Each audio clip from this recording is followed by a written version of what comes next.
চলো আজ তোমাদের সাথে শেয়ার করে এটা নিরামিষ আলুর দম রেসিপি। প্রথমে আলুগুলোকে 2 মিনিটের জন্য ভাপিয়ে নেব। তারপর সর্ষের তেল, একটু সামান্য হলুদ গুঁড়ো দিয়ে আলুটাকে ভাজা ভাজা করে নেব, যাতে মোটামুটি আলুটা এখানে সিদ্ধ করে নিতে হবে। মোটামুটি 50% 25% মতো।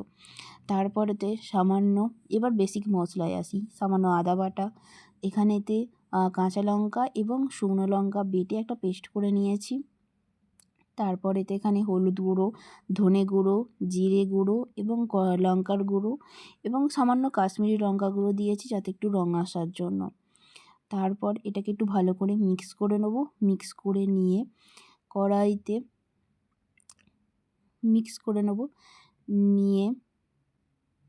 কড়াইতে জিরে, তারপর শুকনো লঙ্কা, গোটা গরম মশলা, তেজপাতা ফোড়ন দেবো।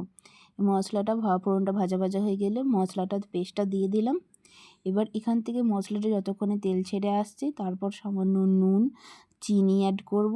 তারপরে একটু টমেটো দেব। 2টো বড় সাইজের টমেটো দিয়েছি আমি এখানে। তারপরে মটরশুঁটি আমার এখানে অল্প ছিল বলে অল্পই দিয়েছি। তারপর আলুগুলো দিয়ে ভালো করে কষিয়ে নেব। মোটামুটি অনেকক্ষণ ধরেই কষাতে হবে, যাতে একটু ভালো, মানে কি যত কষাবে তত রান্নার টেস্ট ভালো আসবে। তারপরেতে জল দিয়ে দেব। জল দিয়ে তারপর কড়াইটা চাপা দিয়ে গ্যাসটা লো ফ্লেমে করে দেবো, যাতে আলুটা ভালোভাবে সিদ্ধ হয়ে যায়। তারপরেতে ধনে পাতা ছড়িয়ে গরম গরম কচুরি বা লুচি বা মুড়ির সাথে সার্ভ করে দাও।